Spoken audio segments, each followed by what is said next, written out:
This is the Power Element Podcast, episode 83. If you're new to the show, welcome. My name is Paul. I produce the podcast. I am a journeyman lineman by trade. Raul, your host, is a journeyman lineman as well. And he currently serves as Director of Operations T&D here at Sturgeon, California. All right, full cast. We're back in the studio, live. Special guest, journeyman lineman, amazing dude, Chris Larson. Chris and Raul go way back, share an incredible story. Chris winds things up with a phenomenal story of just grit and resilience. You won't want to miss it. All right, we'll get to the show, but first, promotional partners. Milwaukee Tool. Since the company began in 1924, Milwaukee Tools has led the industry in developing innovative solutions that deliver increased productivity and unmatched durability for professional construction users. Head on over to MilwaukeeTool.com or on Instagram at Milwaukee Tool for the latest and greatest. High Voltage Industries, the biggest brand on Instagram showcasing all aspects of the high voltage industry. These guys have been working for nearly 10 years on showing the world what we do and how the industry gets it done every day. Check out their Instagram page at highvoltage_industries. They have some of the best merch in the game. Check out highvoltageindustries.com. Be sure you're following them on Instagram.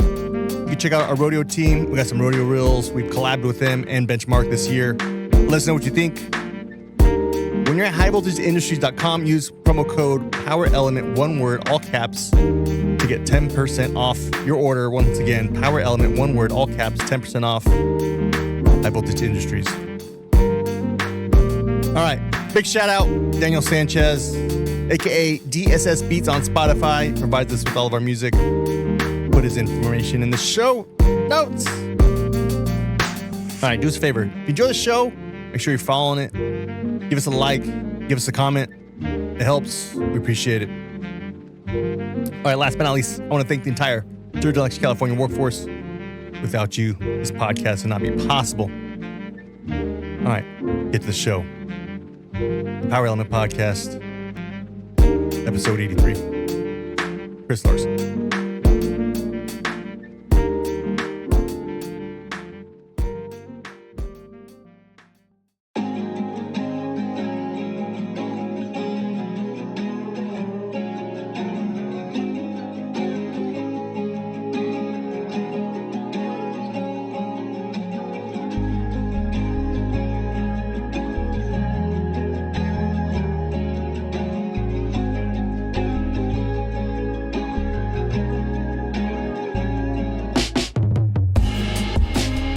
This is the Power Element Podcast, episode 83. Need a little adjustment on my mic there, boss. Thank you very much.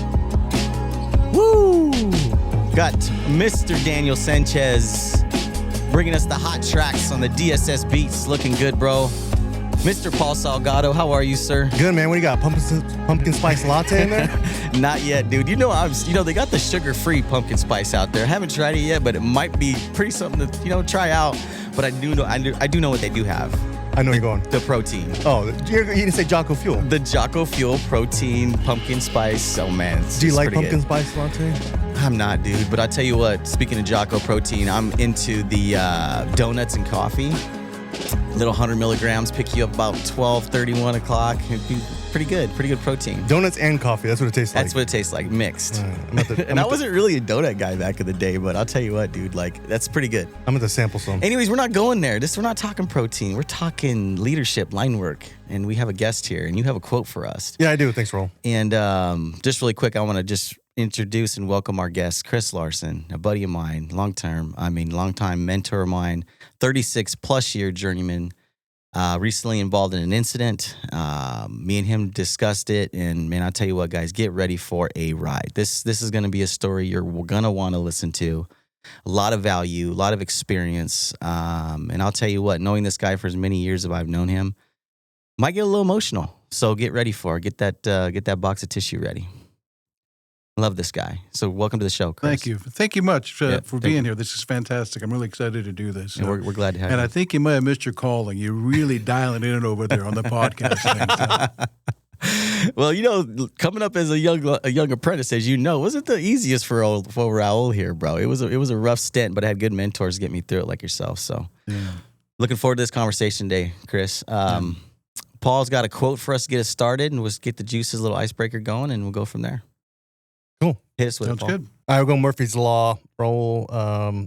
We do need to have a Murphy's Law of line work, I think, soon. That would be maybe Chris can help us with that. Because I'll come up with something. what goes up must come down. What goes wrong will go wrong. Ooh. Don't go up the pole the same way you can't. Don't come down the pole the same way you went up. Head first. That's a fact. Head first. That's good. I like that one. Oh, first law of combat right there. Boom, got it. Mark it down, Mr. Daniel Sanchez. All right. If anything can go wrong, will go wrong, I'm going to shift to Jocko. Discipline equals freedom. Jocko says, it is easy to feel beaten when you're faced with all those problems at once, but let me tell you, that does not mean to give up fighting. In fact, it means opposite. It is time for you to fight harder. Raul, Chris, I think life's going to throw you some curveballs in as a spouse, as a father, as just an individual. I think the moral of the story is to stay in the fight. You guys have anything to add to that? Well, I got a ton to add to that. So I think as leaders, like you said, fathers, dads, mentors, I mean, as we take these next roles in our careers, even as a dad right now, right? Like for me, it's like when you see a problem, don't let it root in. Like you got to act fast. You got to get all over it. You got to kind of roll the sleeves up. Don't be scared and jump right in the middle of it. You got to get aggressive. I know Chris's story has that. It's a story of being aggressive and doing the right thing and not letting things sit in and take root. Speaking of roots, Murphy's Law, if you guys don't know it, like there's a lot of things out there about Murphy's Law. When it comes to a personal life, I'll have a quick story for you guys. So simple, routine day doing some gardening. Simple. I'm going to go out, cut the grass. I got, normal stuff, some hedging to do. I'm going to do my thing. No issues, but I start rushing because I have my daughter and she wants to go do something. So I'm like, babe, it's not going to take me but an hour to get this done. So instead of giving the right stuff and, what goes wrong will go wrong at the time that you least expect it, of course, Murphy's Law, like I grab the hedger and all I got to do is clean up some mint. Just some mint, just simple mint. But it's surrounded by a gas line, my main water line. And typically you should bring it the hand shears and trim that mint. Oh no, I'm going all in. I'm going in with the hedger. Should was a key word here, I think. Yes, yeah. So I'm in a rush, and I've done this 100,000 times, and I nick the water line. And thank God it wasn't the gas line. I look at it and water's just flowing, and I'm thinking I'm just going to shut the valve off right there. Oh no, it's the main coming in. I got to go out to the street. And then when I go out to the street, how many times do you think I want to access that valve out in the street? Spider webs, black I mean, what do you think is in there? Black widows. Yeah. Black widows. I mean, if I can even get the thing open. Oh, yeah. Right. So now I'm going down this road and it's just going one thing after the other. I can't get it off. My daughter's laughing. She's just like having a good old time laughing at me. And I start to do my thing. I'm going to shut the valve off finally. Oh, thank God. Murphy's Law just keeps rolling on me, right? So now I got to get that fight fixed. It is Labor Day weekend. It's Monday. Nobody's around. 24-hour service, finally get somebody to come out. Oh, dude, that's copper pipe. You're going to have to go in there. We're going to have to solder because I'm thinking easy fix. Oh, no, we got to solder. We got to get the right fitting. We got to get the slip fittings and all this. And I got to get to Home Depot. Go to Home Depot. You think it's in stock? Of course not. So this whole thing turns into a massive Murphy's Law. What go wrong, at least expected. But I think don't let it set in. We got to be leaders, act fast, but be smart. This was this past Labor Day? This was just this past Labor Day. Man, so I had to tell you that story because when we talked about Murphy's Law, I thought about a couple things and, oh man, it was just piling up on me. So anyways, it was an interesting feat there that I had to get through. But I'd love to hear Chris's take on the quote. Sorry to blow you guys up with the story. But that's a good one. Well, one of the things I think that's important with this, you're talking about the problems, right, and dealing with the problems and tackling them.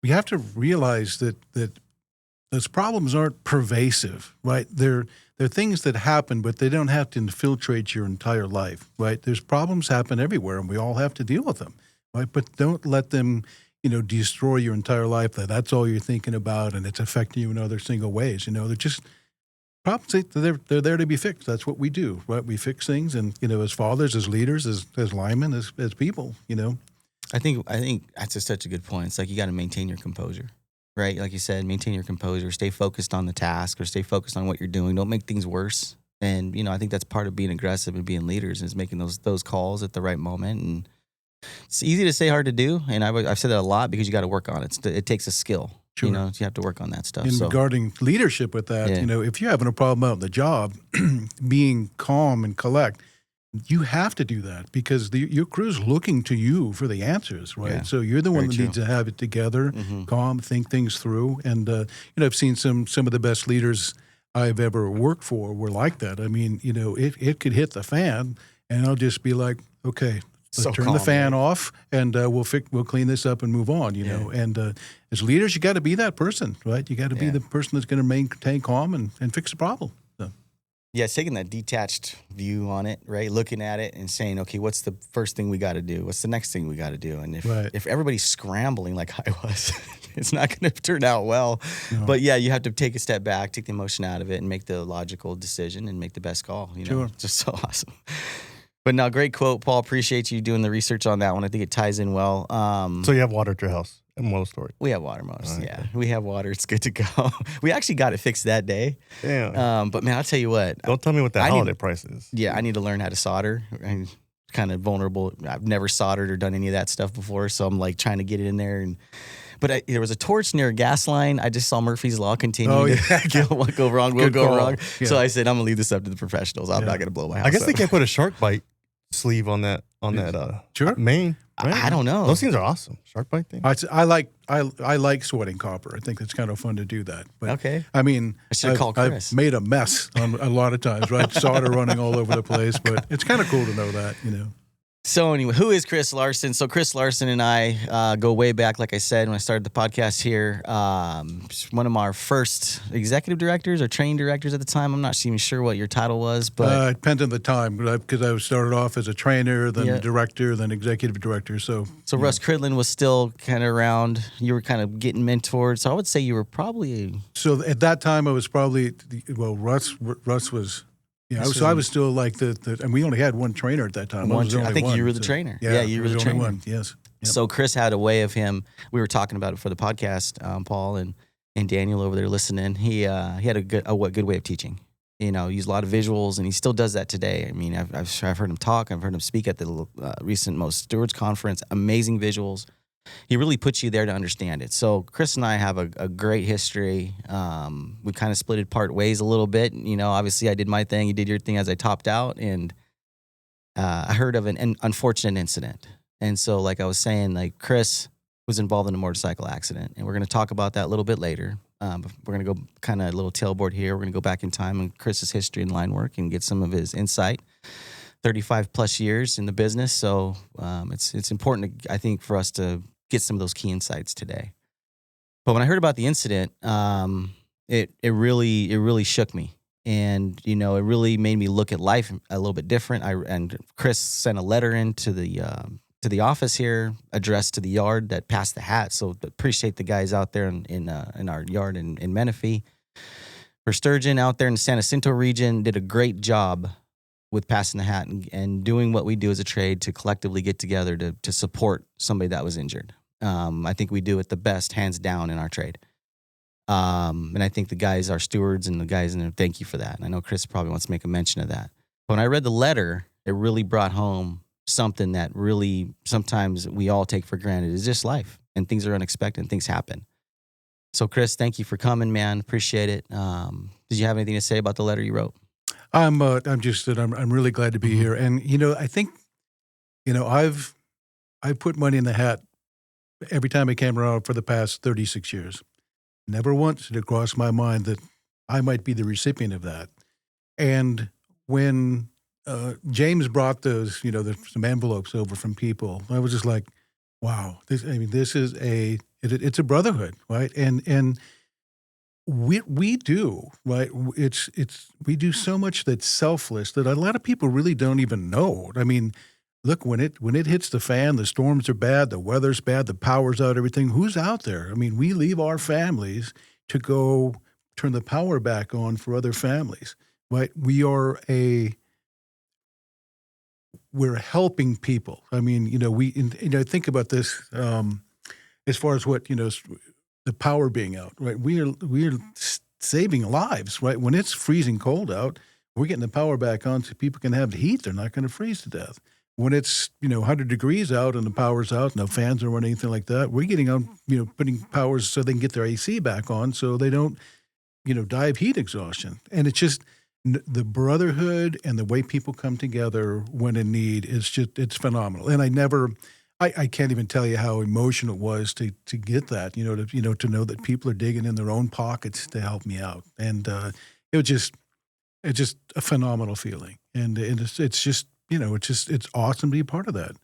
Yeah, it like I said, hit me hard, dude. Like, I always looked at you as a young apprentice coming up, dude. You were Superman.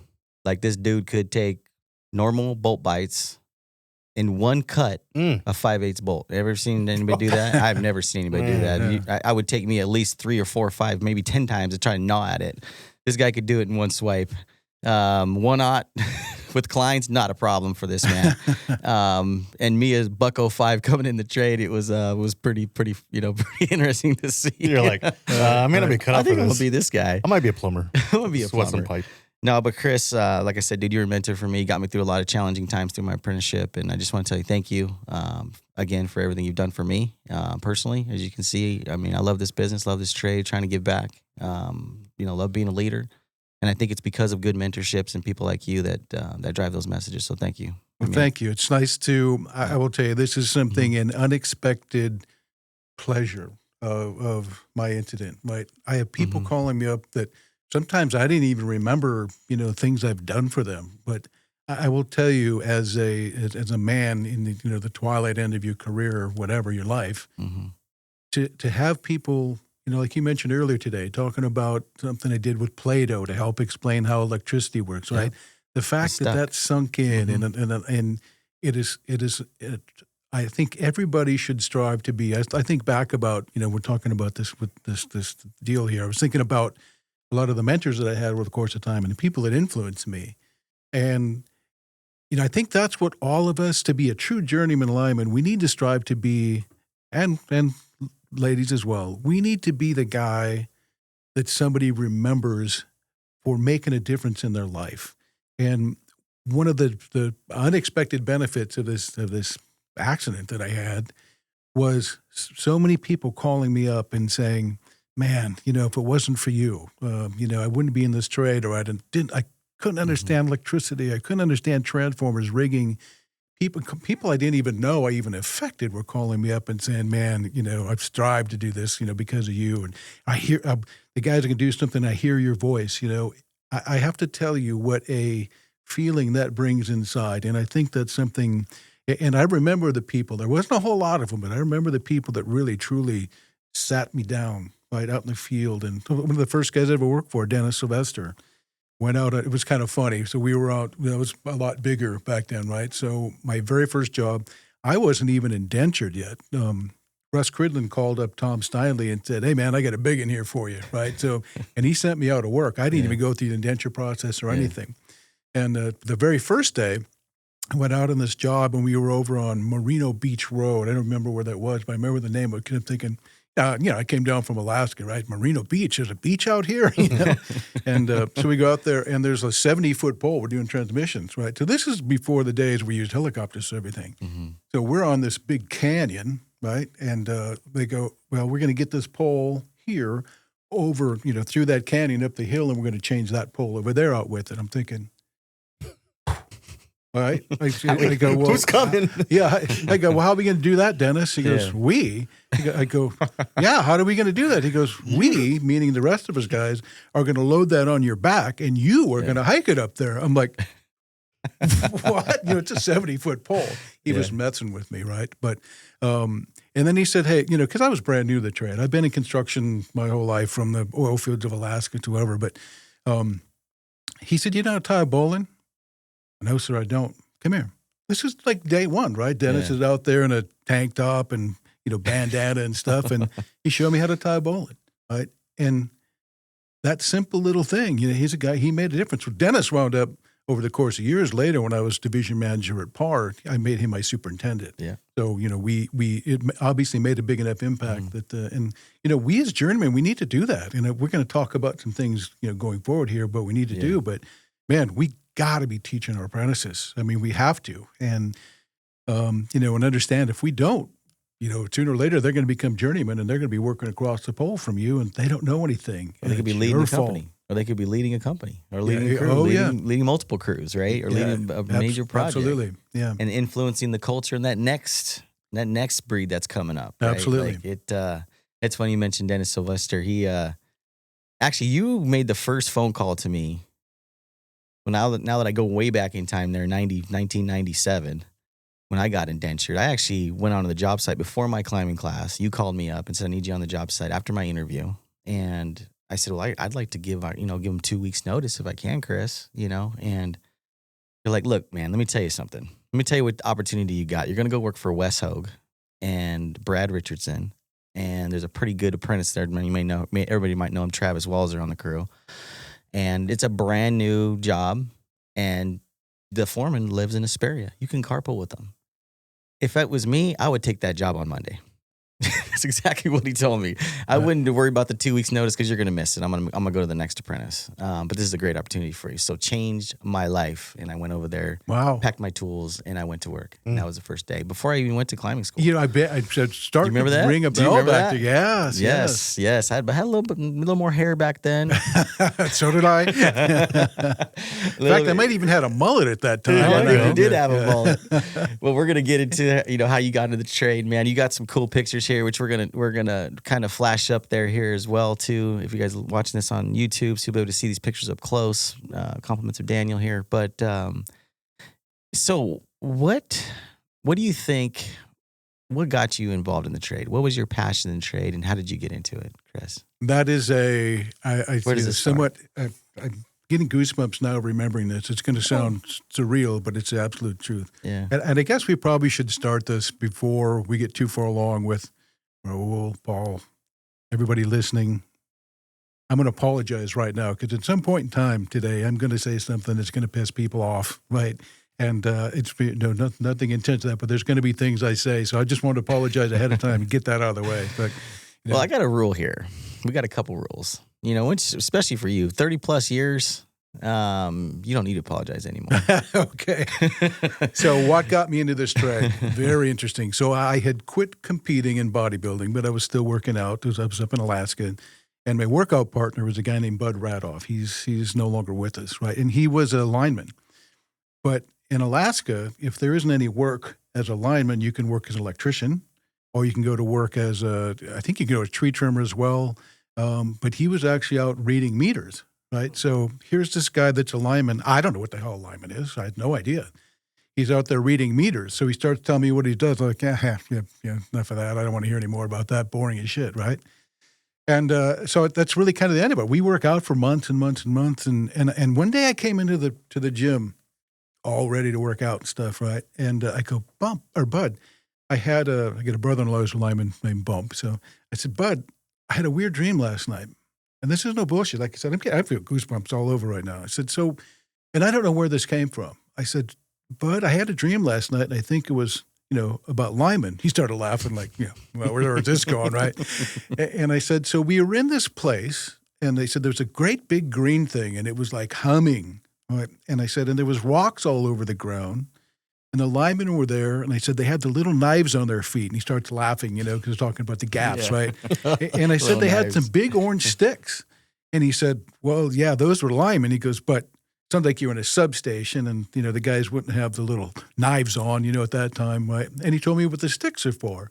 And I said, what do you mean the sticks? He starts explaining what they do with hot sticks and stuff.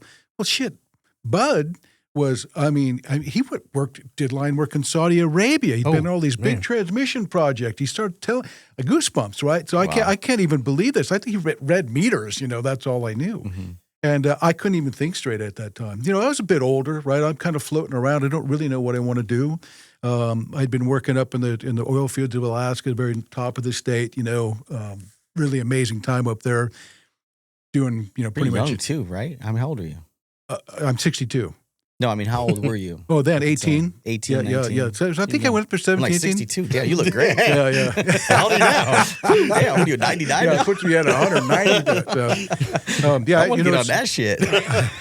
I grew up in Minnesota, and all my life, I was always watching Grizzly Adams and all these kind of shows like that. John Wayne, all that sort of stuff, and I wanted to be a mountain man. So that's where I wanted to go. So just a few days after I got out of high school, I loaded up everything I had, all my guns, which was dumb, but I loaded up everything I had in my truck, and I drove up to Alaska.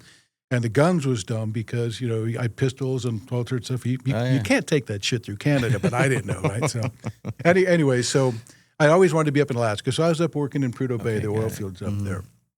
And it was just an amazing experience. For me, it was like landing on the moon. I'd never really been anywhere since, other than Minnesota, right, in Canada. So everything pretty much was snowy, white, and that's it. But I go up there's like being on the moon, and it was just the most amazing time up there. And I did iron work, I drove tractor trailer, I operated heavy equipment, did all that sort of stuff. I first learned what union was about at that time. But anyway, and I'll get with that. But back to the story. So I had this dream, and Bud tells me what it's all about, right? What it takes, and where do you go? I go, where do I sign up for this stuff? And he goes, well, you got to go down to talk to Tom Hutchison down at local, 1547, the training facility down there. I go, man, I got to go. He goes, well, you got to work out. I said, no, man, I can't. I just couldn't think. I couldn't think straight. So I went down to see Tom. Tom was a great big guy. He was a narrowback, but he was a great big guy. And he goes, man, I'm in my tank top, work. And he goes, you'd be perfect for this trade, but, we don't have any work, right? He said, we haven't made apprentices for the past 5 years. Whoa. And we're not going to this year either. Yeah. I'm like, oh, man, what year is this? I just tear my heart out, man. Yeah. What year is this, Chris? What year is this? That would have been there was probably 1980.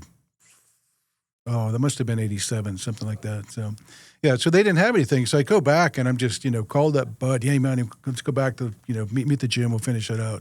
And I told him that, I was just like, what do I do? And he goes, well, I know a guy named Kurt Peterson. He's a business manager. So this is Kurt Sr. Kurt Sr. used to be the business manager down here in Southern California. He said you could, give him a call. And so I did. I found out I'm going to admit something. I had to lie to get into the apprentice program. I put my application in, but you'd had to have been a resident of California. I was not. So I had a little white out, and I got things in, and I moved down right away as soon as I put my application in. So by the time the apprenticeship came along, I had been. I think I was here that long, but no, actually not really. Now I think about it. But anyway, so do you remember that process of applying for the apprenticeship? Oh, hell yes. And do you remember that? It was, things were so much different back then. Yeah. So in those days, the committee would try and determine how many apprentices do we need for the year. Mm-hmm. In my case, it was 35. And they interviewed once a year. I changed all that when I became a director because, can you imagine if in the year I went in, they interviewed 400 people. Mm-hmm. Can you imagine what interview number 400's like? Oh, dude, we're doing it now. Get out of here, kid, But so I changed that. Mm-hmm. So we started doing it more often, right, and getting fresh faces in. Mm-hmm. So we went through again, it was something out of the blue, and I don't know any of this. I knew Bud's the only guy who knew it. I don't have family, and everybody's saying, oh, man, you got to have family in the trade and all that sort of stuff. But here's something I did, because when I found out what this was, I just knew. This is the trade for me. I couldn't imagine doing anything else after that. Right? So I came down and I moved down and I went so school used to be, we had to go to school every other Saturday back then. Like first and third year would come in one Saturday, second, and then anybody that's taking journeyman tests or makeup and stuff like that come the next Saturday. So every single Saturday I went to the school. We were in Garden Grove. They just moved out of Bill Brockman's garage at that time. And we had that school that they were using. And I went there every single Saturday. I'd sit there. I waited a couple hours till they were coming out. And I'd sit there and wait in the yard. And they were there, I'm watching them run the hand lines, doing their tools and stuff like that. And finally, a guy named Mitch Ditter goes, hey, come here. So I go over, he goes, why don't you run the hand line? What's that? He goes, that rope, just pull it for us and stuff, right? So next they're bringing me into this thing. And, that made a huge impact. Yeah. It was there every single Saturday. And I just couldn't. I was really the perfect fit for this trade. I was big, strong, done construction, moved away from home, lived away from home. I'm everything that you were looking for. Now keep in mind, things back then were a lot different. And I heard you in one of your podcasts talk about how somebody can come to work for a company and build a family there and stay there. And that wasn't the way before. You had to chase work, and there were times we were lucky. I mean, damn lucky to have a 40-hour job. And that's fairly new, Chris, too. Like, this is, these long-term MSAs is not something that, it's fairly new. Like, when I got in, you're looking at the pole pile dwindle down and like, oh God, where am I going next? Yes. You know what I mean? And it was job after job after job. And now it's kind of get to a point to where building culture, sustaining culture, getting the right workforce, training the right workforce, getting guys cut in pretty, we're in good conditions. And really good conditions. So much better for statistically, having people that stay there for a long time and good quality people.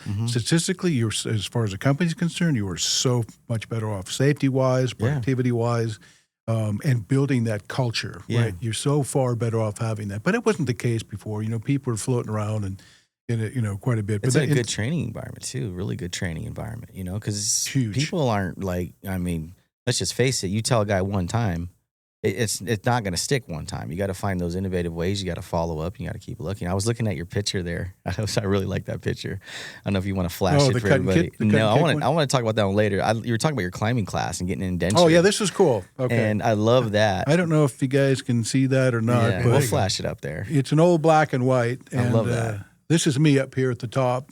Guy named Mark Aragon right below me. Now there's about, I think, 15 or 16 people on this pole. So when we started out, they were trying to get 35. And we wound up, finished with like 15 or 16, which was not uncommon back then. But it was a whole different world then, right? So this is when the era of free climbing. And in order to get through the climbing class, right, you had to get to the top of the pole, free climb the whole way. That weeded out a lot of people. And I'll tell you, it was such a sad thing, and we lost some good people. But once I became the director, there's people, great big guys, be fantastic for the trade, right?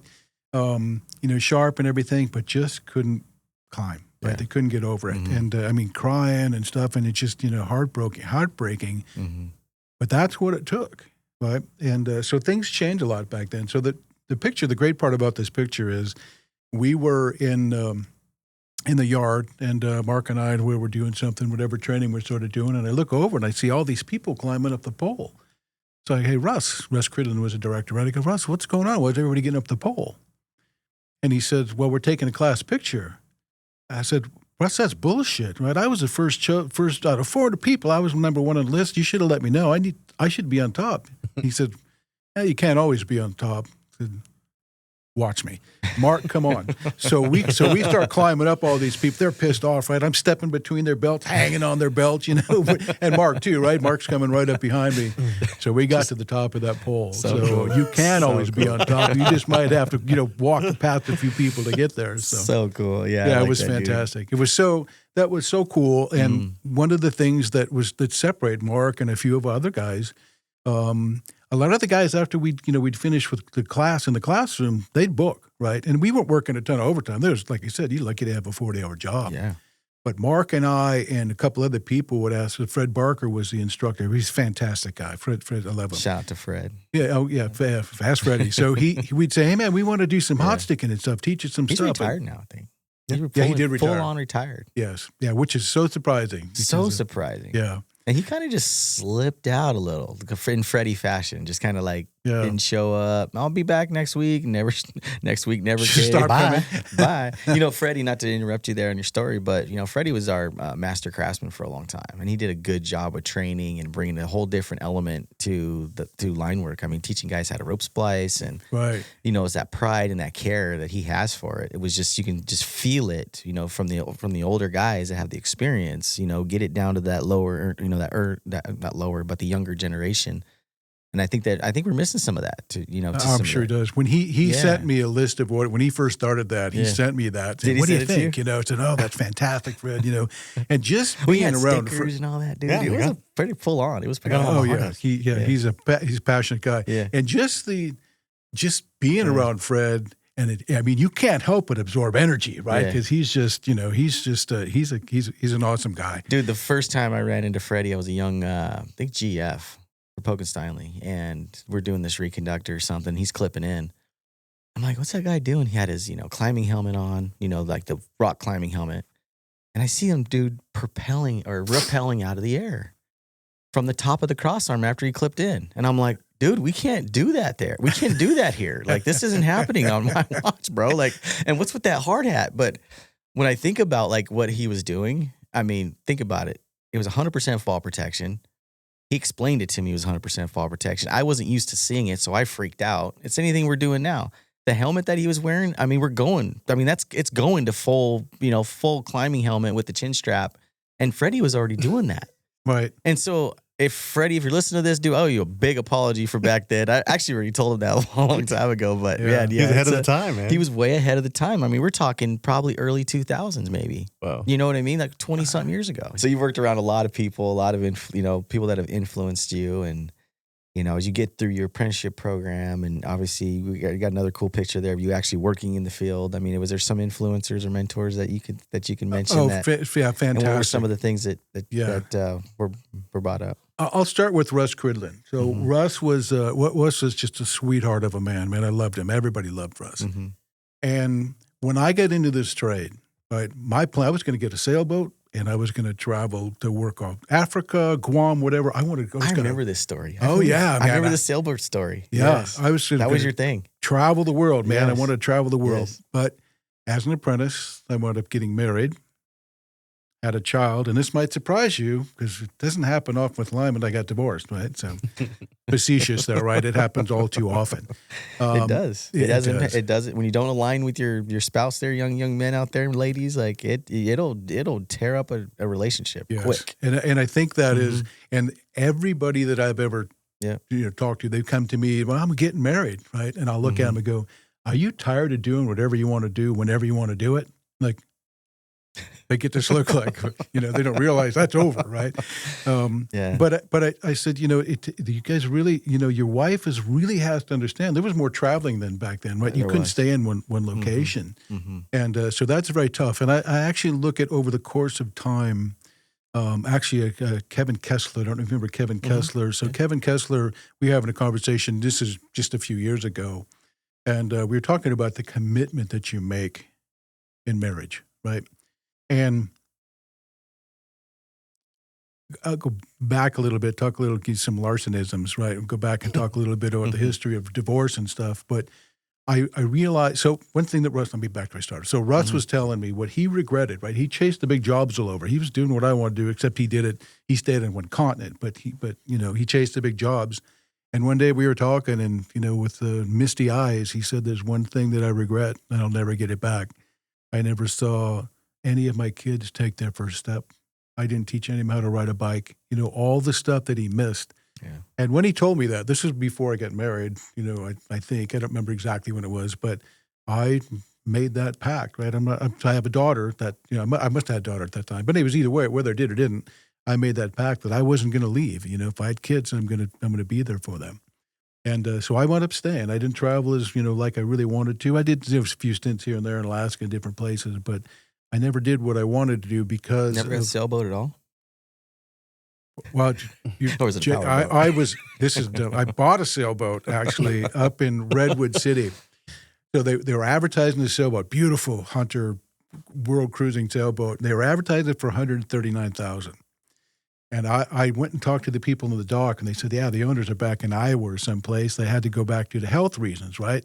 I'm thinking, okay, but this thing's immaculate. Right? Actually, Jay went out with me. I got some pictures with him. But episodes. So I pulled the guy and I go, I figured they're in a bind, right? So I'm going to I'm coming in there. I said, I'll offer $45,000. Oh, and I will pay their commission. But typical with a boat commission is $10. So I said, I will pay their commission, but I'm going to pay you 5% of it.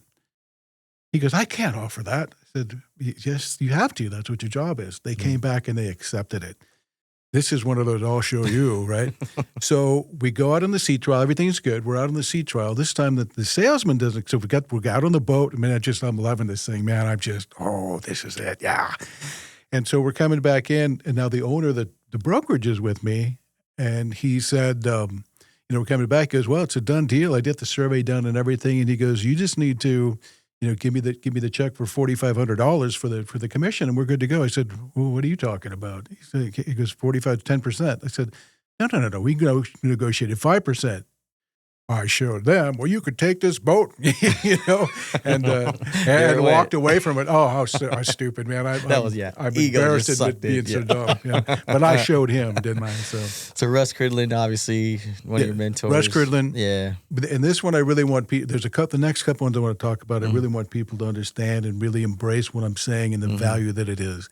Another one you mentioned, Polk & Stanley. So Bob Briscoe, when I first started working before Polk & Stanley was called Warner Electric, and that was my first job. I'll tell you about that place too. But so Bob Briscoe saw something in me, and we're going to get down. Before we finish here today, I'm going to tell you the only two things that's required to be successful. Right? Bob saw something in me, and so Bob would and I was apprentice. That's where I first went to work was for Warner with Stanley. Got a big one for you, right? That's how it started. But I busted my ass, right? I loved every minute of it, right? I got, guys, when we first went to work, there was like, I don't know how many crews. We had like 50 people working in a yard it was Corona. And, man, I'd go from crew to crew to crew. Whoever had something heavy they had to move. My first job when I went back to the yard after the pole thing, my first job was they were digging a hole, and there's a giant rock in the hole. They couldn't get it out. They couldn't get a truck to it, right? So we're hand digging everything. So I went over there. I can't remember the groundman's name, but anyways, I held him by his feet, and he went down and got a rope tied around that rock. He was able to chisel around to get rope tied, and that was my job, to pull that rock out of the hole, right? So, hand over hand. Oh, yeah, but you know what? That made an impact on everybody. So anyway, so what Bob Briscoe did for me as an apprentice, I'd be on a job, and he's going, man, you got this underground stuff down, right? They're telling me I'm second step apprentice, whatever, third, whatever. No, it would have been first, second, somewhere in there. And he goes, man, they're telling me you're working at journeyman level. I said, well, I'm trying to do the best I can. And he goes, but I think you got a good handle on this underground or whatever the job was. And I remember one time he goes, got a transmission job going on in Anaheim for a guy named, I won't say his name. And he said, well, I will say his name because it's really good. So this guy's named Jerry Littrell. He's passed away now. He said, but he could be an asshole, but he really lays out a job well. I think you can learn a lot from him. Right? So, hell yeah, I'll take it. So, and Bob, and I learned a tremendous amount from that guy, without a doubt. And he was an asshole until I pushed back, and then it was great after that, right? I wound up being friends with his son and so on and so forth. But yeah, and then Bob would take me and move me different places, right? And because when I was, which is, we've got to be doing this out there, right? That's the point I'm trying to get out there. When he saw that I was doing well here, he'd move you over to something else that they'd do. And it was like, okay, you're getting ready to start working secondary. I'm going to put you over here on this distribution. So you can do. He did that all the way through. He saw something in me, and I never really understood it until I kind of do now. But he saw something there. So huge influence. He was a very big influence. Both him and Tom Stanley were very influential and a part of the apprenticeship committee and stuff. So he was very instrumental. Well, somewhat instrumental, I guess. And he was instrumental in convincing me to be a director and go full time. I left him as a superintendent to go full time to the apprenticeship. Yeah. And Bob was a key influencer for me too, man. As you know, like the family, Bob and Richie, and I mean, he was there for me. He saw something in me. He was on my interview panel, and a guy with no experience, obviously scored me high, and I thought I did terrible in that interview. I was like, dude, this is no way I'm even going to get close to it. And I get in, and right. So he saw something in me there, I got my first superintendent job there at Polk & Stanley, and I thought that was, I was terrified, but he walked me through all that and saw something in me. And yes.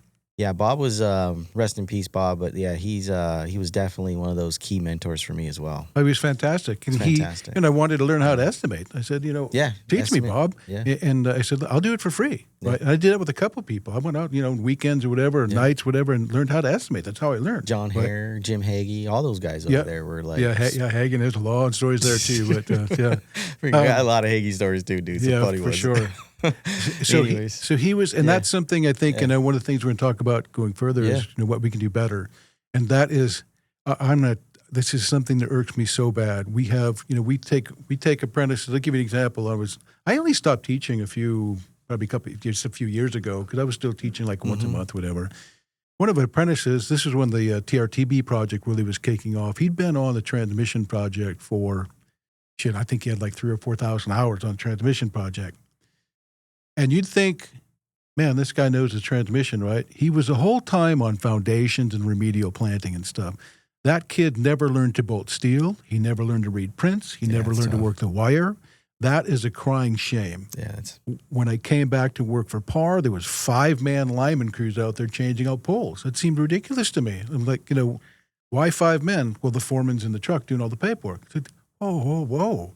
The foreman's in the truck doing paperwork. He's not out doing his job, and there's a lot of the incidents that have taken place, the foreman was someplace else when it happened. So that's a huge issue going forward. But I said, no apprentices, why not? Well, we don't have time to teach them. You dumbass. If you don't take the time to teach them, that means somebody else will teach them. You don't know what they're going to teach them, if anything whatsoever. So we have got to do a better job of looking forward to the future and identifying the people that have leadership capabilities, mentoring them, so on and so forth. Some things you can't compromise. On a job site. And that safety is one of them, obviously, being leaders, but then the training. Quality is another one. Those things you just cannot compromise in our trade because, at some point, like if we stop training, performing work safely and quality work, like that's the fundamental foundation of our trade. That Absolutely. Right there. And the brotherhood, right? And why we got into this trade. Absolutely. To have the fun and the care of each other, right? We can't lose those. Those got to be core fundamentals. We absolutely can't lose it, right? And that's not something... Yeah. Mm-hmm. That's part I don't want to get too deep into entitlement, but that's something that is earned what you do out there, right? The quality of work and stuff. That's a personal pride sort of thing. So let's talk through some of your jobs you've had. I know you've a long career. I've had an amazing career. Let's start with that one right there, that picture. We'll flash that other one real quick because, guys, this is what the trade looked like back in the day. Okay, pretty cool. I'm sure you can't see that there, but Rockstar. The reason I brought this in, I can't get past those arms, bro. What's up with that? Well, again, like this is probably 4 or 5 years after I stopped working out. You should. I think you say 4 or 5 years ago. No. I wish. No, I don't. That'd be a hell of a downslide, wouldn't it? Right. Yeah. So, I hadn't worked out for quite a while with this, and the reason I brought this in is you guys can't see this, but I'm in there. Yeah. It's not just a tank top, right? I cut the straps part out of my tank top. It's just a string hanging there, right? It's just wide open, wearing a bandana. Nobody wore hard hats in those days, right? Army fatigues, that's because that's all would fit my legs. It's just a picture of me doing a cut and kick. But I wanted to show how different that was, what was accepted back then. And I look back and I go, man, I'd never let my apprentice or anybody what's apprentice? I wouldn't let my apprentice go around or anybody in my crew. In that picture there, lineman, foreman, what were you doing? I was an apprentice there. You're apprentice there? Yeah, we did a cut and kick. So I wanted a picture of it. So that's pretty cool. Or two, back in those days when we were going to take somebody out of power, we just walk around, knock on the door and say, hey, we're going to shut your power off, right? Oh, yeah. Except a couple of people I know, they just stand at the pole, power's going out. They'd pull the fuses, right? So, dude, you get hung for that today. Yeah. Done. That'd be it. That'd be 6 reports. Different world, right? You probably investigated some of those. Yeah, for sure. So I was either dressed like this or I did go through a kick where I was wearing a felt hat, right? And the felt hat came to do from watching Slim the Lineman, right? And, the days when they'd open up a cutout and they'd, supposedly would snuff it out with their hat, right?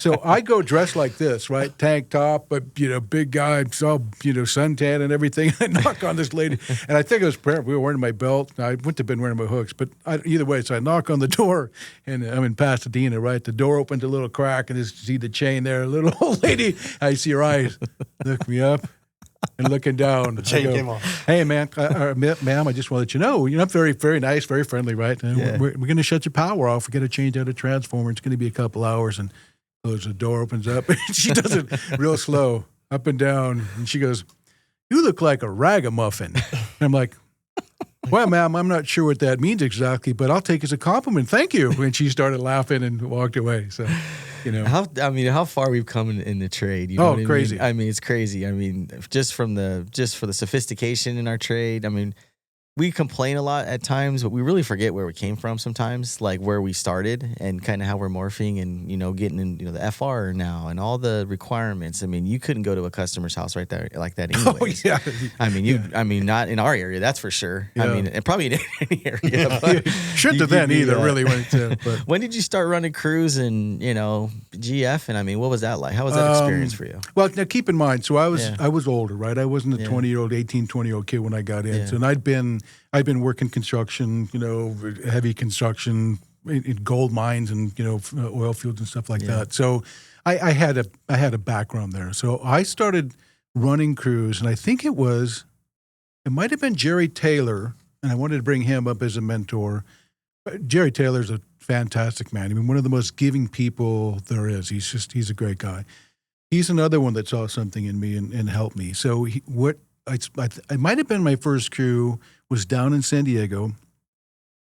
I'll tell you how I wound up in San Diego too, but it was down in San Diego. And what Jerry did is he put me together with a crew, Larry Skoglund, Joe Grubisek, a couple other people that he just knew, and they were told, don't let him get in a bind, right? So he set me up for success, right, and talked about stuff. So I think that was my first clue, was doing pole change-outs. And one of the things I thought was so funny about that, we were doing getting ready to change out a service. You could see the storm clouds coming in, right? And old Joe Grubisek, he was from Canada. And I go, okay, guys, look, we've got to get this done. I don't know what's going to happen to the weather, but if we take this lady out of power, we've got to get her back on, rain or shine. Let's do it, right? Blah, blah. So everybody's said, okay, well, we'll take her power, but we got to get it done. He's walking away. That son of a... He's bad-mouthing me because we're going to now have to work in the rain, right? That's after everybody approved of that. So so Taylor was another one of those, and that I think was my first job. And I learned from that. And a lot of the foremen that I started, I would put them on an easy job, something that, they would be... what we used to do, I started transferring phone and pulling phone poles, and we never used to do that, right? I did it because we got money for that. And so I'd have, I got a crew started with a guy, Jason, I don't know the name, but he, set him up with a crew, and that's what they did, pull poles. So he started learning how to lead a crew, how to lay out tailboards and things like that. Right. And we have to do that. We've got to get people to up to take success. Those jobs. Yeah. As far as roles and different positions, obviously you've done a lot. Okay. You've done. I don't even know, but I'm probably sure there's a lot. I know what you're doing now. Can you talk through some of those roles that you've done in our trade? Sure. I mean, is there anything that sticks out? They all stick out because I have had dream jobs that I've walked away from in a lot of cases, and in some regards regret. But also on the flip side of things, had I not done that, I wouldn't have experienced the other things I had that have made me more of a whole, right? Yeah. So, I would say worked in the field, worked as a lineman. I became a foreman, a general foreman for a while, superintendent. Actually, the first time I was superintendent was a first substation I'd ever done. We were doing it at Anaheim, Catella substation, the first low profile substation they ever did. So that was very cool. We put up the steel. It was nothing but dirt when we got there, and handy because there was a bar across the street here, and there was a strip club a couple blocks down there. So Disneyland it was good times, right? So, that was a bit different, right? So that's where I had to start dealing more with customers more directly and with project management companies and different things. And I learned a lot on that one. But I had good people that work with me as well. Yeah. Jay was on that job as well. So you feel like you had did you feel like you had a passion for leadership and during that point, and kind of what stuck out is, did you enjoy leading? And because I kind of felt once you started leading, it's like you grabbed onto it. Like, well, I have never sought any of the roles I've ever had. Not once. They have come to me. And so again, some of them they've been fantastic roles. I mean, so after working in the field, I was asked to go teach to become. So we didn't have any money. The apprenticeship didn't have any money in the early days. I taught for free for years before we had money started coming back in. Oh, dude, I remember the poles we were climbing and the material we were using. I didn't realize it was free. You're free. Yeah, yeah. So we went from we had to move out of the Garden Grove place, so they bought a facility down in Lake Elsinore.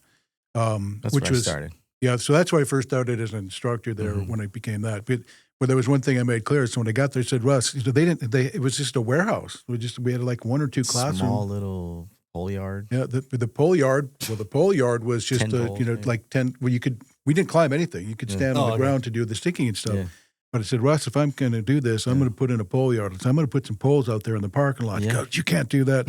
You want me here, Russ? I'm putting poles. It's a pretty in there. nice business district too. It's like, oh yeah, it's that's exactly what it was, right? It was a business district. Yeah. And I remember pulling up and I'm like, is this the apprenticeship? It's like, I feel like I'm going to an office job, you know? I don't know why they chose that place. It was really odd. It didn't have anything to do with that. But it was cool because you get in there and like the warehouse, you said the warehouse was all these small poles where you can work off of, do kind of simulated hot work. And the pole yard was about the big as this room. Eight poles. Maybe 8 poles. 8 poles in there. Yeah, we planted some poles, drilled holes, and pounded something deep, rebar or something down into the pavement.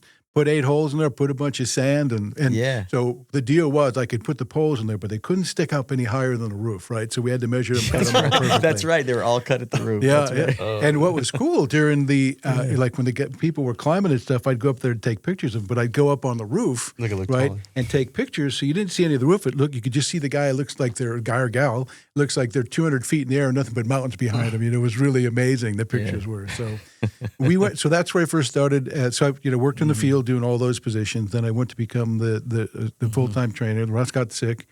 They asked me be the director of the apprenticeship and then executive director. And I left there to sell hot dogs.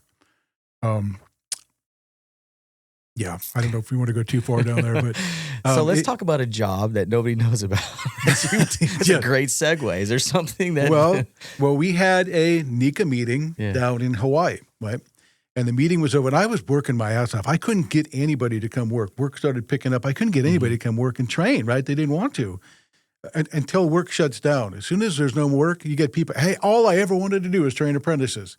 I asked you, 2 years ago. When you're working 70 hours a week. Yeah. So we finished this meeting, and I'm really making some big changes, right? Things are really happening with the apprenticeship. They're all backing me, and I bought the property, the property they're in now, and all that sort of stuff. And I was just, I was beat. I was working a lot, and couldn't get any help. Office help, you name it. And so I'm driving down after the meeting. We're driving down to a place called McKenna Beach I don't even remember what island it's on, but driving by and I see this guy sitting alongside the road. He's got a smoker, right? Made in Uvalde, Texas. And so he's got the smoker going. And he's got a little sandwich board that says kebabs and hot dogs. So I thought, that sounds good. So I pull over and so I start eating them. And Dickie Lee was his name. So Dickie's there, and he's a Hawaiian guy. He's wearing shorts and flip-flops, and, he's selling hot dogs and kebabs, and people are coming by like crazy. I could, Dickie, how much you making here? He goes, I do about 90 a year. What? So let's put things in perspective. When I took over, the director was making $65,000 a year, which was damn good money. Mm-hmm. I came in at 85, but that's when work started picking up. There's more money to be made in the field, but nonetheless. Mm-hmm. So I find out what Dickie Lee's doing. He's working 4 or 5 hours a day, right, making $90,000 a year cash, right, selling hot dogs. So I spent the next day, a couple of days with him selling hot dogs and kebabs, right. As soon as I came back, I got into the place, ordered my smoker from Uvalde, Texas, wrote out my resignation, and I was going to sell hot dogs.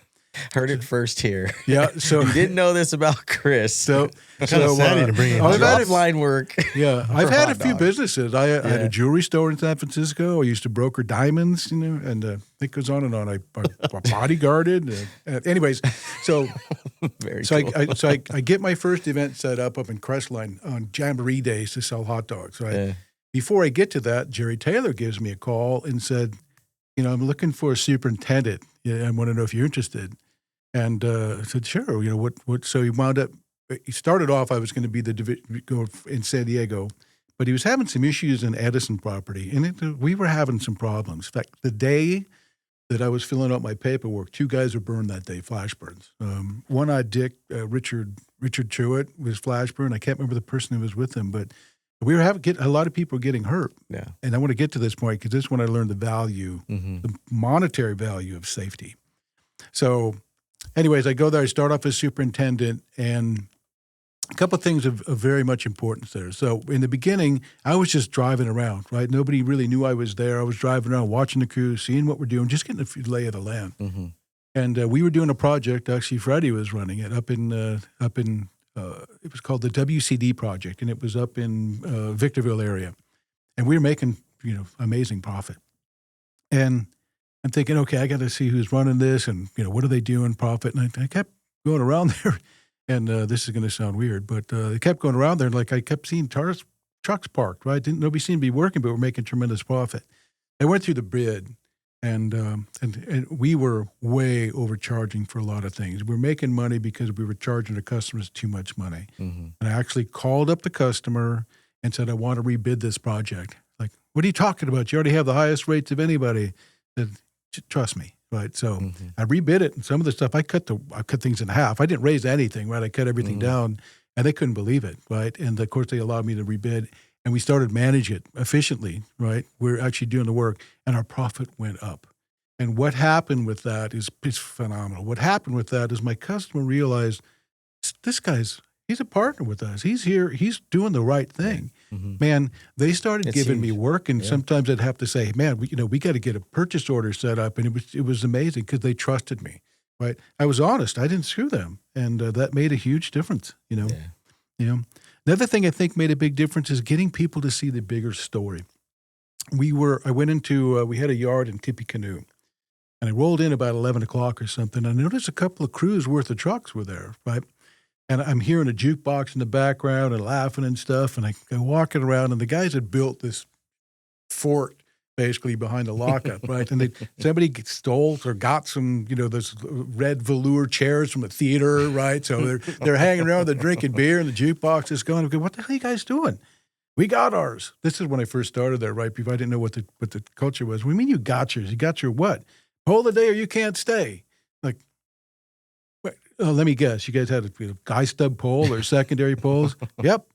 I go, and so you stop after that? Yeah. And they go, yeah, you pull the day you can't stay. That's the rule. I said, but what about the guys that drew the pole that's going to take them, it's got risers up both sides and, 3 or 4 circuits on it. It's going to take them 3 or 4 days to do that pole. Do I fire those people because they didn't get their pole a day? And they're like, it just gets quiet. I go, look, guys, we still have to pay for that, and we're only getting paid for 1 pole. So in order to make up for that 3-day pole, each of you would have had to do another little secondary pole today just to break even, right? And this is the price of gas was starting to go up and everything too. So look at we're spending extra for fuel, and it got dead quiet. I'm like, boss, you're right. And that ended that pull the day you can't stay. They started realizing it isn't, and most of the linemen, they all think they're making so much money for the contractor, right? And they justify early quits every day, and that's just complete bullshit. Because what are we supposed to do? Every man, woman out there that's working, they should understand that's their responsibility. Only 2 things you have to do that. You have to work efficiently and be safe. Yeah, right. And build it right. Yeah, that's it. I used to say 3 things: safety, quality, and production. But that's not it. It's just work of 2 things: simplified, efficiency, and be safe. Yeah. Because you can overcome poor efficiency, right? You can figure out what the problems and you can fix that. But you may not be able to overcome poor safety. And you as a person, if you're the one that gets hurt, you definitely may not become over. You might end up in a wheelchair, right? Yeah, man. I do believe that, if you have the right leadership in place and you have the right core fundamentals and culture when it comes to safety and quality and building it right and doing that, I think you're gonna efficiency, like you said. I think you'll win. Absolutely, and you deserve to win, right? If you don't have that, if you went in this culture of, man, we're going to take all these chances, and let's say as a person, right? So I'm out there, I'm a journeyman lineman or foreman, whatever the case is, right? I'm out there working. This is all about ownership of what you're doing. Right. It's 100% ownership. We need to understand, look, I am my own business. I'm the business of Chris, and I've got to perform at this level. I've got to work efficiently. I got to make sure my moves count and everything's right. I'm not wasting time. I'm not having to go back. It costs at least 5 times more to go back and redo something you didn't do right the first time, at least, at a very minimum. In our industry, it's much higher than that, right? So I'm going to make sure I'm doing things right. I'm going to be proud of what I'm doing. I'm going to be a true journeyman lineman, and I'm going to be safe. I'm not going to get hurt. That's all I have to do. Well, and it damages our, just a reputation, right? And I mean, for the company, for the individual starts, then the company, then the industry, then the local unions, then the contractors, and it just keeps climbing. And at some point, it's going to take somebody to take leadership to just wedge themselves in there and say, this isn't going to happen in our trade. It's been built this way. We're going to do it this way.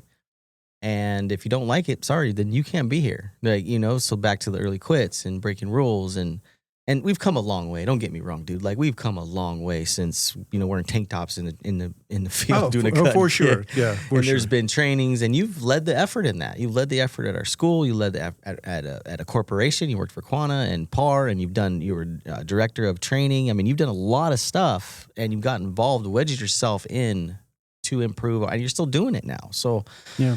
I appreciate it, man. I appreciate you getting that message out. It's important for us, for the younger guys like myself, guys like Paul that are, trying to carry this torch. And it's not easy. You guys have left a big impact, good and bad. Some of the, I'll just say, but we are trying to make this thing to where we're trying to do what we can, our part to improve, and that's really the name of the game. What do you think we got to do moving forward to continue this success, man? Because I know you have a passion for it. I'm gonna move a little bit here in our itinerary. Sure. I want to fast forward here if we can, and I want to get into your accident, your motorcycle accident. If you don't mind, if you can kind of tell us some details. I would like to. There's one story I really would like to tell about that. And what this has to do is I talk about personal ownership and stuff. Mm-hmm. And this was so powerful. Like, keep in mind, this is in the 80s when there wasn't much work there, right? I mean, it isn't like you'd go to work the next day or the next week or the next month unless you traveled. We were working in Pasadena. Emmett Grant, one of the big old Indian linemen from Chicago, big booming voice, just a fantastic guy to work for. He was such, we do cut and kicks. We didn't have to, but they wanted to teach me that sort of mindset, right? We got to get that back. But he and I are up there in a pole. I'm wearing my tank top. We're sticking the 12 kb, and he goes, "Hey kid, hang up your stick and smoke a cigarette." I'm like, I don't smoke, Emmett. You know that. He goes, "Hang up your stick." I said, "Okay," right? And I'm thinking, but we got shit to do here, Emmett. And he sits back and he hangs up his stick.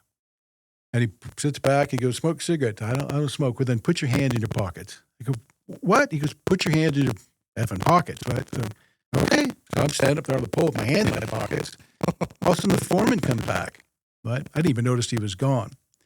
And the foreman starts yelling, "What the hell? We got work to do," right? This is a great lesson to learn. And Emmett looks down at him, lights a cigarette, big old deep drawl, sucks it in. I'll tell you what, boss. We'll do our job when you do yours. I'm up here sticking with the apprentice. You need to be down there watching us. That's what your job is, right? I thought, holy shit, that's so cool, right? And the foreman's like, "You know what? You're absolutely right. My apologies." So that's one thing. It's such a. I can't even emphasize how cool Emmett was doing that. But as a foreman, you got a responsibility out there. You need to be watching those people. And if it's raining, you're out there. I was been around a lot of explosions and loud stuff in my life, so my hearing's not very good. I'd sit down there with a traffic cone, so I could hear what they're saying sometimes. So we need to do that back. And again, it gets back to personal ownership. So, okay, back to the motorcycle story. And I'll give you a little pause there so you can kind of gather your thoughts on it. But I think it's, your story, it was heart-wrenching to hear what happened. Just straight up to everybody. Like, the story, when I heard it, was like, there's just no way this happened to Chris. Like, this is unbelievable. This can't be true, right? And when I thought about it, the next day I heard this podcast with Jamie Cochran and Leif Babin. They're talking about, getting through struggles when things go bad to you and how to overcome them, right? And least expected, how do you get through it? And they were bringing a bunch of military stories, like you're probably, a lot of military stories and examples of, guys losing their legs and, all this terrible stuff. But what I found the most powerful in this podcast was that they were discussing on how to overcome it. And it was not letting it sink in and get the, "Oh, woe is me" feeling. Start feeling sorry for myself. Right. And then just going down this bad road of alcohol, drugs, the mental side of it. And then it just gets worse. Right. So in my mind, I'm thinking, this just happened to Chris. How is he doing? Right. How is he doing? When I heard you talk, we were talking on the phone. I was like, this is not bothering him at all. Like, he is pouring into others just with this letter I received for the guys who are passing the hat, speaking to him. He's still doing his job. He's still doing his things, coming on this podcast to tell his story. And I found a lot of relief after hearing you talk and having you here. It really made me feel better. So the point of this story is not to go back and the gruesome details, because I think it's very gruesome of what happened to you. I don't think a lot of us could get through it, but you did. And there's training involved, and there's things that you're very, very specific on. But for me, I noticed, me personally, you pouring into others is what's kind of feeding your soul and making you feel better. So for me, that's the lessons learned. And that's what I hope everybody gets out of, is the same feeling I got. Because Chris isn't sitting back saying, oh, woe is me, and I'm going down tailspin out of control. It's, I'm going to pour into others because that's my job. That's what I do. And I wanted to tell you thank you again for that, man. It was nice to hear you. It was nice to hear about, that you're doing well. But if we can, let's put our listeners there, what happened to you that day, because this is a story, guys, you're not going to want to miss. This is unreal what happened here and how Chris overcame it. Right. So I'll let Chris take it from there. So I will say one thing. I have not for one split second felt woe is me. None whatsoever. I am very thankful to be here today. Because in a blink of an eye, when you hear the story, in a blink of an eye, it all could have been different. So I'm very grateful to be here. And as far as giving back to others, that's a selfish thing. And the reason it's selfish, in a great way, is you can't help others without helping yourself. So, make the effort to help others, because it's going to help you too. And I believe the purpose of life is to serve others, and the rewards you get in life, whether spiritual or financial, are directly related to the proportional to the number of people that you serve. Right? If you're in business, you're a mechanic, you can get paid a certain dollar amount, to work on one car. But if you own a shop, and you're working on 15 cars, your income comes in. And spiritually, you could be out in a gutter preaching to one, saving one soul at a time, or you could have a huge congregation, and you know what I'm saying? So the purpose of life is to serve others. And if you think about that, when you're doing something you truly love, like I mentioned, I made for you guys sourdough chocolate chip cookies with walnuts this morning, right? I love that. And I can't tell, and I looking so forward to bringing those in and you guys trying them, right? Makes me feel good because I did something for others. So we need to focus on doing that. So, all right, back to the story. So this happened to me on June 14th, which was the day before Father's Day. And I'm going to back up a little bit, and it'll make sense in a minute, to May 30th, right? The 30th of May. Just a few days before that, so this lady named Carol donated blood. She lives in Simi Valley, which is about 3 hours or so from where I live. She donates blood like she does every 8 weeks, like clockwork, forever, because that's as often as you can give it, right? Move on to the story. So I moved. So Chris goes from, I jump on I had the most beautiful bike, Indian Pursuit Elite. Only 150 of them made in the whole world, man. It was so beautiful. Flash that up there, would you? It's in pieces now. But anyway, so not your bike, but the bike. Yeah, you don't want my bike. I've never seen an Indian. Yeah, it's called the Pursuit Elite. 150 of them made, and it was hard to find. Fairing. Everything. Bags, it is control, full dress. Motorized, it's just perfect. Ergonomically, it's perfect. Aesthetically, it's perfect. It was amazing. Like his hands went right to the exact width. It's just, there's more to it. I got this going on too. What was the color? And so, what was the color, Chris? Yeah. So anyway, I jump on my bike. What color was it, Chris? What color was it? It was like a graphite fleck something. There's a couple different colors in there. Ooh. It's a 2023 Indian Pursuit Elite. You look it up. Oh my! It's just so beautiful, and it so much power, and it's so comfortable, and so it was just phenomenal. So, nice. Anyways, so keep in mind of this whole story. I've been riding for over 50 years. In fact, I've evolved kind of like the safety is here. Back in the day, I was a proponent of not wearing a helmet. I would argue against a helmet, saying it's safer to not have a helmet, right? And I bring this up often because there's a lot of our guys that ride motorcycles, right? And we've lost a lot of people. We've lost a lot of apprentices to fatalities. Yeah. And everywhere I go, they where I had the operation, you're our most common customer. Call the prosthetic place, which hopefully soon I get my bionic leg and I'll be walking around again. But I called the prosthetic place, and they said, "Yeah, we get a lot of you guys." So the hospitals are loaded with bikers, right? And it doesn't mean we learn anything from our mistakes, but anyways. So back to the story. So you're full PPE though. You're ready to go. You got your helmet. So that's good point, right? So being a safety guy, right? And again, I used to be arguing. In fact, I shipped a Harley down from Alaska. Right when California put the helmet law in place, I sold my motorcycle. I didn't want to ride with a helmet on it. Right? Neil Young, the musician, he wound up getting it. But nonetheless, that's how big of a proponent I was. And then a couple of times I quit. I'm not riding anymore. When I'd buy another bike. And this last time I had 4 just recently. 2 are gone now. 1 smashed. I sold 1, but I still have 2. But anyways, I'm very safety conscious, right? I'm wearing riding boots. I've got armored pants. I have armor under my pants on. I have an armored jacket on. I have armored gloves, a helmet, safety glasses I was wearing for goggles, right? And of course, it didn't help me in this predicament, but I think it probably did because landing on the side of the road and stuff. But and not to mention, I'm a very safe driver, right? I follow 4 seconds behind the cars in front of me. You got the experience too. I experience. I've been doing it forever. But I'll get to why I think the driver of this thing is. So that happened. So on June 8th, I jump on my beautiful Indian Pursuit Elite and I ride up to my daughter's house in Phoenix. I was there for the week. I was studying to become a certified fire and explosion investigator. So I stayed with her, went to the training. And then on Friday the 13th, I rode from her house in Phoenix up to Lake Havasu. A good friend of mine of 40 plus years from Alaska, as a matter of fact. He and his wife were there. I spent the day with them Friday the 13th, spent the day out on the lake in Lake Havasu, and, we just had a great time. Saturday morning the 14th, I get up and I'm just ready to roll out. And I told my buddy Vince, I said, Vince, I said that I absolutely love riding in our country and seeing our beautiful country on a motorcycle, on the back of a motorcycle. I just absolutely love it, right? That's the last conversation I had with him. So I take off and I leave his house. I go down through Parker, and I, of course, had planned out the most scenic route I could possibly take. So get down through Parker and so forth. And I stopped somewhere, left early in the morning. And I was coming back through Palm Desert, right? And up through the Indian lands up there. And I was on Highway 371. And I'm not sure exactly what happened, but I'm rolling along. Now, I will tell you this.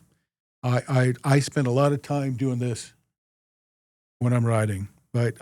That's why I'm out there, right? To feel the wind on your face and seeing all the territory. So I look up and, I look, whatever. All of a sudden I realize I thought a car pulled out of the way quickly. And there was a car in the lane making a left turn on Highway 371 up in Anza. And I found out later that wasn't the case. There was no car that was in front of me. So I don't know what it was. I must have been staring at something. And then when I came up and looked, when you're doing at 60 miles an hour, that's 88 feet per second, right? So I don't know what speed I was going, but you're moving. You're moving a lot faster. And then you have reaction time, right? By the time you realize I got to do something, right? So all that's lag time. Yeah. So I see this car and I grab the brakes, and the ABS is going on, and I realize I can't stop. I'm going to rear end this car that's in front of me, and I'm going to go flying into oncoming traffic. So what I tried to do, now keep in mind, I'm a safe driver. I don't split lanes, when they're going in the same direction, unless, cars are almost stopped and I can go very slow. But I tried to go between the car that was stopped and the oncoming traffic, right? And I figured that was my only chance I had. Why I didn't go to the right, I don't know. I just didn't have time to think. It never crossed my mind. So quick.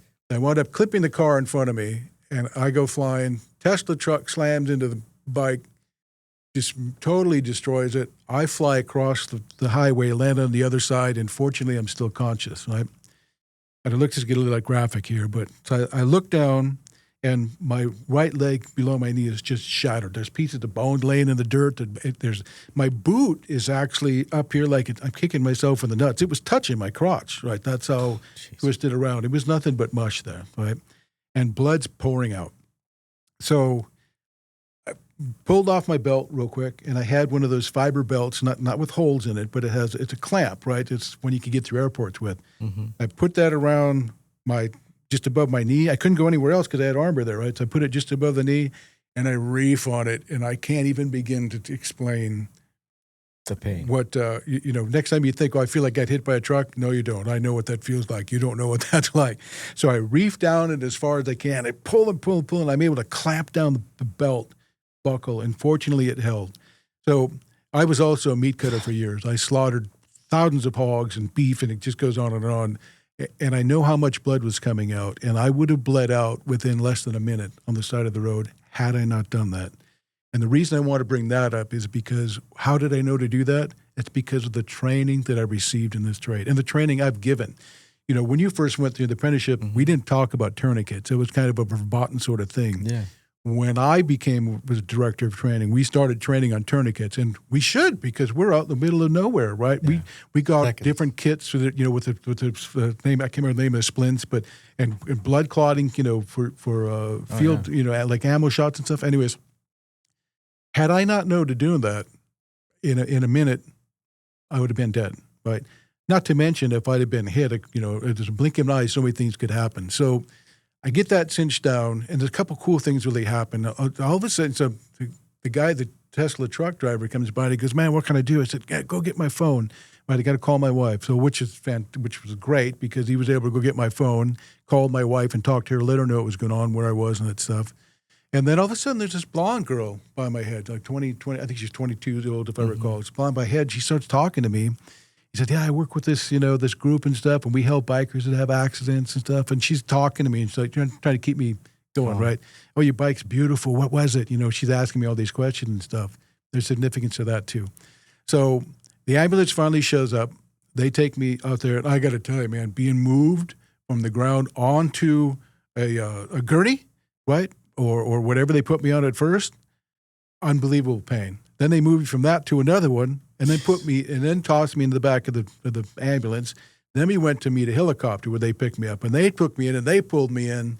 And during the process of that, the gorillas in the helicopter, I screamed. I couldn't. They pulling me up. They pulled my shoulder out of socket.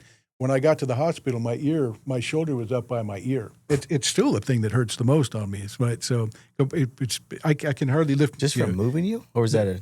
They pulling me. Like, I'm a heavy guy, man. So they're just yanking on you and pulling on you. I don't fault them for that, man. They saved my life, So, and I'm flying in, and I've never known I've always wondered what my blood type was, right? So I asked him, I go, "Hey, man, what's my blood type?" And the guy said, "It's B positive." I'm like, "Oh, that's cool, man. B positive. I love that." And he said, "But we're giving you O negative because we're out of B positive, and O negative is a universal blood." I didn't know that, right? So they give me this stuff. I get to the hospital, and they're checking me out and all this sort of stuff, take the X-rays, and shortly thereafter is my wife was there, but it was many hours after. I didn't realize that. But which hospital was this at? It was in Inland Valley in Wildemar. Inland Valley. Okay, so we go through that, and actually my friend. So when I kind of come to is before the surgery, right? My wife was there. My daughter, I don't remember the one I've got a daughter that works for PG&E up in Northern California. I remember she was there that day, but she certainly was the next day. My daughter from Phoenix was there, my daughter from San Diego, and my wife. And Vince and his wife, Carol, were there from Havasu, where I was earlier. I go through the surgery, and, the next day was Father's Day, right? And so I wake up, and I guess when I came out of anesthesia, I'm talking all kinds of crap. Like, I'm going to get my foot mounted on a stick so I can still kick you in the ass. It's called all kinds of stuff. But so the next day was Father's Day, and I will tell you, it was the best. I was so thankful. I got like 17 transfusions. I'm not sure the number, but it was nonstop, the blood transfusions. And they actually had to go get more blood. They ran out of blood, so they had to go get some blood from wherever else they got it from. Well, that was the best Father's Day I've ever had, right? Because I'm like, and like I said, I've never had, I don't want to say I haven't had regret, because, I'd sure much rather have my leg back. But you know what? I got some challenges. It's going to slow me down, but it's not going to stop me, right? When I get this leg on, I'm trying to figure out, what I'm going to do. What do I want to do? All that sort of stuff, right? And but anyway, so that Father's Day was fantastic. So best Father's Day I've ever, because I lived through it, right? And I had a totally different perspective on life. So there's two things I really want to make, and points were in the letter, is one, your training, right? We get some great training in this trade. A lot of guys will come into training and they're kind of half-assing it, and I don't want to be there, particularly first aid and CPR. Take advantage of that training, learn it, live it. And if you're not getting good enough training, then get it better somewhere. Find it, learn. There's so much you can learn on the internet. And number two, realize none of us is guaranteed tomorrow, right? There's no promise of tomorrow. So live your life today, because there's no promise of tomorrow, right? And I'm not saying, go ride a bull named Fu Manchu or anything like that, but, do the things you want to do. One thing that helped me out a lot is I don't have regrets. I've done so much stuff in my life. I've had airplanes, I've snow machines, I've boats, jet boats. I've scuba dived. I've done so many things. In fact, I was doing paragliding down in San Diego, right? I've done all this stuff. I don't want to be the guy at the end of my lifetime going, how many people go, man, I'd like to take a trip to Alaska someday, or I want to do this, I want to do that. And they never do it. Never do right? it. Yeah. Do it. Right? Do it while you still can, And I'll still be able to do the things I need to do, but That's it's just going to be a lot different. So, yeah. It's a tough story to hear. And like I said, when I heard it, it was just like, wow. Well, there's two more things that kind of really tie in with that. Yeah. Remember at the beginning of the story, I told you about the lady named Carol that donated blood? Mm-hmm. Okay. That Carol so my incident happened on June 14th. On the 16th, 17th or something, she gets a note. Carol in Simi Valley gets a note saying that her blood went to the Inland Valley Medical Center in Wildemar. Wow. That Carol is the wife of my buddy for 40 years that I just visited in Lake Havasu. So she donated blood up in Simi Valley that wound up help saving my life down in Wildemar. How crazy is that? And that blonde girl that I was telling you is by my head there. So a couple weeks, I think it might have been a week later. In fact, I was going to go to it. Can't think of the name right now, but there's this big bike show that happens it's in Orange County somewhere. And it's all about, old hop choppers. That's a major, major bike show. My daughter goes to that and with her boyfriend, right? And they're on the way back and she sees this place that donates, helps people that motorcycle accidents. She goes, I'm going to donate some money or buy a shirt or something. So she starts telling this guy, my dad just got in a bad wreck last week. And the guy's like, where? He goes, where? He goes, hey, can't think of her name right now. He goes, hey, girl, whatever her name was, right? Come over here. So the girl that was sitting by my head that was talking to me the whole time runs into my daughter at the bike show a week later. So, wow. Cool. So pretty crazy stuff. And when it gets down to it, everything could have changed completely different in the blink of an eye. But I'm here today. I'm happy. I'm living and loving life. And, I get to hear, I'm so fortunate because I get to hear my eulogy while I'm still alive, right? When you hear people like you that have been so successful and the big driver with that has been your attitude. That's the big driver with where I'm at right now because your attitude sets your altitude. Right? It's an old saying from a long time gap. But the beauty part about that is you're completely in control of that. Nobody wakes up on the wrong side of the bed. If you're letting somebody bother you that's eating at you all day long, you're letting them do that to you. That's your choice. So I think that's the key. So what's the recovery look like for you? What's that road look like for you now? I'm not really sure. It's my first time doing this, and we're going to next thing I start trying to start like shrinking the stump down. There's some like socks and stuff they put on there that makes it smaller. Then they start they start fitting you with starts off kind of a basic leg. And I learned a bunch. You're talking about the military guys and getting their legs blown off and stuff. And I always thought a guy gets his leg blown off, he gets to go home, right? He gets to take it home. There's a lot of those guys.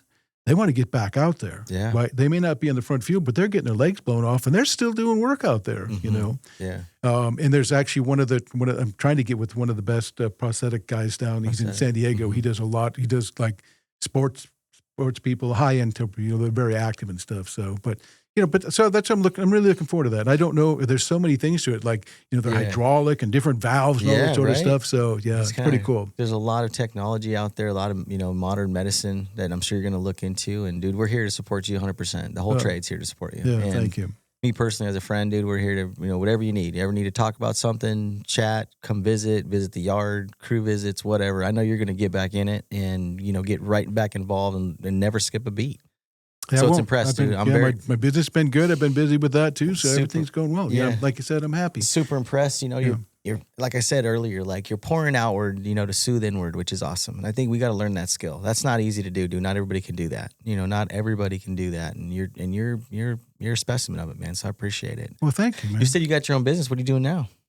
So I do pretty much two things. It started off, I wanted to do work as an expert witness, and what that is basically you work with the legal community. You work with a lot of attorneys, insurance companies and stuff, and you have to go through and do all this forensic work and figure out what happened and really kind of, what rules are in line, all that sort of stuff. And it's just basically, it's really perfect for me because what the role really is it's all about integrity, right? You have to, I'm not trying a case. I'm just there to produce the facts, right? And explaining those facts in a clear and concise manner to the trier of facts, the jury, the judge, so on and so forth, and the attorneys. which is, I've been explaining complex subjects for how long? It's pretty simple for me. So I'm loving that. That's a lot of fun. I started off, I was going to do, attorneys don't like it if that's all you do, because it's like you're a hired gun, and there are people out there that you can pay to say anything you want them to say. That's not me. In fact, I had a case like that. They called me wanted to see, an apprentice was hurt, right? And they wanted to find out, did their people do the right thing? Mm-hmm. And my call back was, after I did the research, is not only do the right thing, they caused the accident. Like, it's just, and I explained everything, why. And my response is, well, thank you. We'll keep looking. So they're going to keep looking for somebody to say what they want them to say. Yeah. But you can't, you're not going to survive like that. And this business is so complex, right? And there's so many laws and there's so many things, and you're dealing with attorneys and thinking about it. If you're the adverse attorney, everything I say as an expert witness, you're trying to discredit every single thing. So you're under constant attack. And some of those guys can be, they're pretty good, So, yeah. But I think it's probably from the machismo in me or something like that. They start that stuff, and I just kind of laugh, because like, what are you going to do, sort of thing. So. Well, you were doing some. Was it what is that? Emergency training as well. Shooting, what is it when somebody comes? Oh, active shooter training. Excuse me, yeah, active shooter training. Yes, I did that with PAR when I was doing that. You were with PAR doing that. Yeah. I thought that was amazing, because we don't really look at these. I don't think our guys realize how prepared like your mind is when it comes to like active shooter training. I've never even thought of something like that. I know some of our schools do it, some of our, elementary schools, and some of the high schools are doing it now because there's such a pandemic out there of that, but I have an issue, I should say. But, it's awesome that you could still have that, just, I don't know, for me, it's the training mindset all these years from when you started in the trade, continue to train. You're training now, you're training us now as we're speaking. For me, I can't help it. I know it's part of who you are. Yeah. And I like it. I think it's awesome, that you got that we mentality, not that me mentality. And I think it's pretty awesome, man. It's pretty cool. Well, and having that mindset and stuff, and then hearing that, something I told you 30 years ago or more, it's still sticking in your head, You got some cool event coming up too with the Local 47. It's so the 20. So this is another thing about the the Brotherhood. I wasn't expecting Sturgeon to come by with to pass the hat and stuff, but they did. The brothers stood up, and then a couple other companies did as well. Yeah. And I got a call from Casey Lavin. From Colin Lavin. And he said, man, people have been calling up saying, we got to do something for Chris. So what they did, they have coming up on the 20th of September in Riverside, they have a cars and coffee thing that goes on. And I didn't know those are a thing that they do all over the place. But so they're having that, the union meetings that day. Then after the union meeting from 10 to 2 it's a benefit for me, right? So I thought, wow, this is so cool. I didn't expect that. You get these calls out of the blue, and it's so great to be a part of that, right? And I can't emphasize this enough, man. We've got to make sure we save in what we have out there and build on it. get better every day. And you're right, we are getting better in a lot of ways. We are, but we are getting better. I think we need to make sure we're bringing the right people in, and I think we need to make sure they know what they're getting into. Right? Most people, they don't understand the amount of work that the guys do out there in the field. I mean, that's foreign to them, right? And traveling and working away and working, 7 days a week, 16 hours a day. The average person can't fathom that, right? Our guys out there and gals aren't out there. They're not baking Cinnabons, man. They're out there really getting something done, and they're saving lives and keeping people's power on, and doing stuff a lot of people can't do. And we got to be proud of it. We got to take care of it and hold on to it and treat it with the respect that it deserves. Well said. Paul, you've been quiet today, man. I've kind of dropped the ball on asking reconnecting here with an old buddy of mine, and I'm sorry. You got anything to add to this conversation there, buddy? I know he's been sitting there writing notes, and I'll take a breath while you have something. No, we'll give Chris a little break. Get some water, Chris. I think that saying goes, if you have nothing of value to add, there's no need to say anything. What do you think about this? Yeah, no, I'm a default. This is Chris's story, and this is between your guys' relationship and showing that to our listeners. So I'm perfectly fine just hanging out. So it was a great story, Chris. Appreciate it, you. Yeah, appreciate it, dude. And if you got time, I'm hoping my man gets this out there gets this to the interwebs. But Cars and Coffee, September 20th at the Riverside Hall. Yep, Riverside Hall. Get down there and support Chris. 10 o'clock, 10 to 2. And the union meetings, if you're a brother, get down there at 8 o'clock, and the union meeting starts. You're gonna set and up. We got to be there, guys. And you guys, we have a voice. You know, if you want your voice to be heard, be there and share your voice. You know, don't bitch about what you get if you don't get there to do something about it. So. Get involved, man. Get involved, man. Oh, those are the two things that I wanted to share. I mentioned. I wanted to make sure I dropped this right. I've done leadership training all across the country. Thousands of linemen. I've done all kinds of training, but the leadership training to me is probably the most important. We have our foremen out there. They're asked to be doing almost an impossible job on everything that's on top of everything.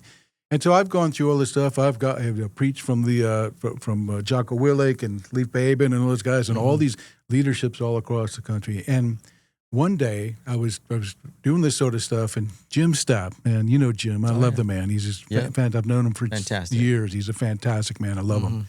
Tremendous amount of respect for that man. But I've been spewing all my stuff about, expectations. One thing I like to say is that, you can't expect your people to hit a bullseye unless you show them where the target is, right? In all my career, I've only had one foreman ever sit me down and tell him exactly what he expects in any trade that I'm in. It's phenomenal. But anyways, so I'm, having a leadership class, and Jim, Jim kind of sums it all up, and it's so true. This is true for any success, anything you want to do.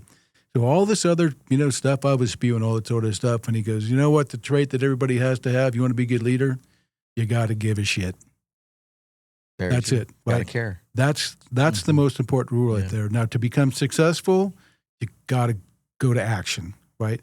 Give a shit and do some action. It doesn't matter. You want to be a better husband, a better guitar player, a better, you name it, right? Successful at anything. You want to build rockets to go to Mars like Elon Musk.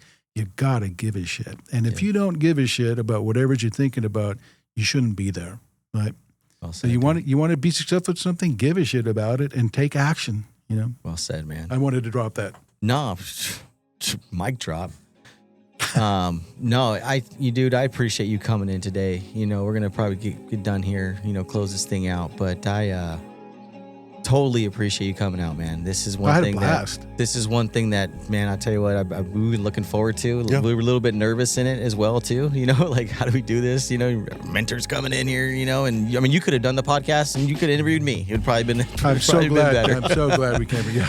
No, it was pretty good. But thank you, Chris. You have any final comments? Any couple comments? Do you want to? No, I don't. I will say, I'm really, what you guys are doing here is, like you said, I'm pretty new. I know podcasts have been around forever. Yeah. I just, I might have watched a little snippet here, Joe Rogan or something, but I really, there's so much to be learned. I'm listening to some of the podcasts you guys have done, and, people that are friends of mine I've known forever. Yeah, and the situation you're talking about when I was there, so he was I know the rest of the story. He was running the crew. But what you're doing here is great, and I hope, I don't know how you encourage more and more people to get involved and listen, but you guys, and you two do a fantastic job. And I've seen the change from the older studios to where you're sitting at now. So you do great. Change, my hat's off to you. You guys are doing fantastic. We're having fun.